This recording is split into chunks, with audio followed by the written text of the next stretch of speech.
नमस्कार। मैं डॉक्टर सत्यवीर सिंह, सहायक आचार्य हिंदी, राजकीय महाविद्यालय कोटपूतली। प्रिय विद्यार्थियों, आज हम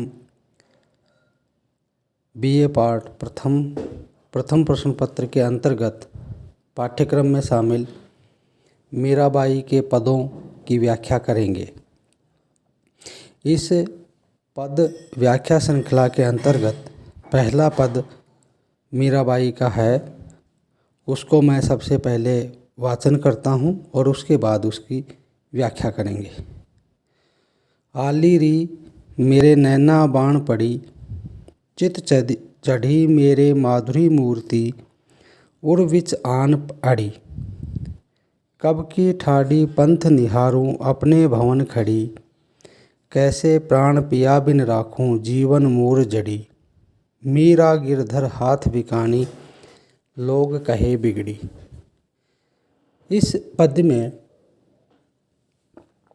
मीराबाई कहना चाहती हैं कि मेरे नेत्रों को, ये बाण मतलब आदत, राजस्थानी में बाण बोलते हैं आदत को, कि मेरे नेत्रों में या मेरी नेत्रों को यह आदत हो गई कि केवल और केवल मात्र कृष्ण की छवि को ही देखना। चतुर्दिन प्रत्येक दिवस, हर पल हर घड़ी मेरे हृदय में, दिल में, आँखों के सामने कृष्ण ही दिखाई देते हैं। चित चढ़ी, चित मनी हृदय में, मन में, माधुरी मूर्ति उर विच आन अड़ी। उर मानी हृदय में, यानी मेरे हृदय में। अड़ना मतलब होता है रुक गई, वहाँ से निकलती ही नहीं। यानी भक्त और भगवान का जो अटूट संबंध है उसको यहाँ मीराबाई प्रस्तुत करना चाहती हैं। आगे कहती है मीराबाई, कब की ठाड़ी पंथ निहारूं। ठाड़ी मतलब होता है खड़ी होना, कि मैं कब की खड़ी हूँ अपने भवन खड़ी, अपने भवन के सामने। यहाँ पर थोड़ा सा हमें ये देखने की बात है कि मीराबाई का कौन सा भवन था और किस भवन के सामने वो खड़ी है और कौन से भवन के बारे में कहना चाहती हैं। यह भी आपको मालूम है कि मीराबाई ने राजस्थान छोड़ के और वो साधुओं का, संतों का मार्ग पकड़ लिया था, उसका कोई मुख्यतः भवन नहीं था। यहाँ पर मीराबाई नहीं बल्कि मीराबाई की आत्मा बोल रही है और भवन उसका शरीर है। यानी मीराबाई के शरीर में स्थित आत्मा कह रही है अपने परमात्मा कृष्ण को कि मैं इस भवन में, इस शरीर में हूँ और कब से आपके दर्शन को लालायित हूँ। आगे कहती हैं, कैसे प्राण पिया बिन राखूं जीवन मूर जड़ी, कि आपके बिना मैं अपने प्राणों को कैसे संभाल के रखूं, क्योंकि आप तो मरे हुए व्यक्तियों को भी जिलाने वाली औषधि हो। भगवान के लिए कहा है, कृष्ण के लिए कहा कि आप तो मरे हुए व्यक्तियों में भी जीवन डालने वाली जड़ी हो, औषधि हो। यानी आप ऐसे हैं जो मृतक है उसमें भी प्राण डाल सकते हैं, और आप तो, आपके बिना मेरे प्राणों का रक्षक कौन हो सकता है। आगे कहती है मीराबाई कि मीरा गिरधर हाथ बिकानी, लोग कहे बिगड़ी। और वो अपने परमात्मा, अपने कृष्ण को संबोधित करते हैं कि मैं तो हे गिरधर, हे कृष्ण, हे कान्हा, मैं आपके हाथ बिकानी। और ये बिकानी शब्द है, ये राजस्थानी का है, यानी बिक गया। अब यहाँ बिकने का मतलब ऐसा थोड़ी है कि कोई जो है वस्तु है मीराबाई और उसको बेच दिया। वो तो जीवित प्राणी है और जीवित प्राणी का बेचने का अर्थ ही नहीं होता है।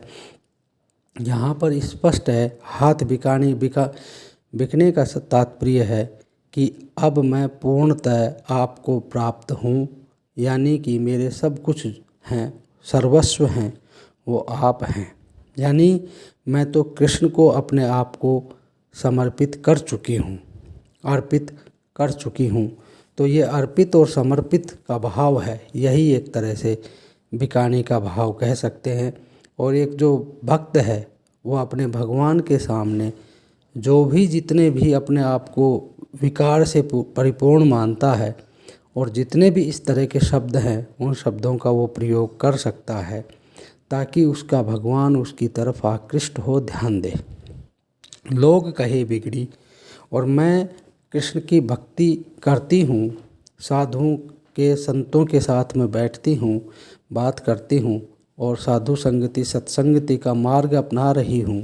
तो जो जन के लोग हैं, लोक के लोग हैं और जो मेरे परिजन हैं, स्वजन हैं, बंधु बांधव हैं, वो कहते हैं कि मेरा तो बिगड़ गई। सामान्यतः बिगड़ना शब्द होता है कि जो नैतिक मूल्य हैं, आदर्श हैं, परंपराएं हैं, उनसे अलग हो जाना, उस मार्ग से भटक जाना, उस मार्ग से अलग होकर जो एक बुरा मार्ग है, जो दुष्ट लोगों का मार्ग है, उसको पकड़ना। तो लोग जब साधु संगति और भगवत भजन है, क्या वो उस तरह का मार्ग है? तो लेकिन लोग कहते हैं कि मीराबाई ने अपना गृहस्थ छोड़कर, अपनी जो नैतिक मर्यादाएं छोड़ के और वो उस तरफ चली जा रही है। तो लोगों की नज़र में मीराबाई स्वयं को कहती है कि लोग मुझे कहते हैं कि बिगड़ गई है, लेकिन मीराबाई अपना आपा सुधार रही है, अपने अगले जीवन को सुधारने की बात करती है। और मैं तो यहाँ तक भी कहूँगा कि ये मीराबाई नहीं बल्कि मीराबाई की आत्मा बोल रही है, उनके अंदर का मन बोल रहा है। और जो मन और आत्मा और परमात्मा का जो रिश्ता होता है वो अटूट अविचल रिश्ता होता है। उसके बीच में जो ये संसार है, माया मोह है, ये बंधन के रूप में है। इनको उन्होंने एक महाठग की उपाधि दी है संतों ने तो, और मीराबाई भी उसी भाव को लेकर चलती हैं। तो यहाँ पर मीराबाई और उनके कृष्ण हैं, उनका यहाँ रिश्ता है वो सनातन रिश्ता है, उसको प्रकट किया है। यहाँ पर टिप्पणी के रूप में हम कह सकते हैं कि भाषा के स्तर पर राजस्थानी भाषा है और माधुर्य गुण से परिपूर्ण है, वैदर्भी रीति से परिपूर्ण है। और साथ ही साथ यहाँ पर जीवन मूल में रूपक अलंकार है, अनुप्रास अलंकार है, भाषा का लालित्य है। और यहाँ पर ऊपरी तौर पर सगुण भक्ति के साथ निर्गुण के भी दर्शन हमें दिखाई देते हैं।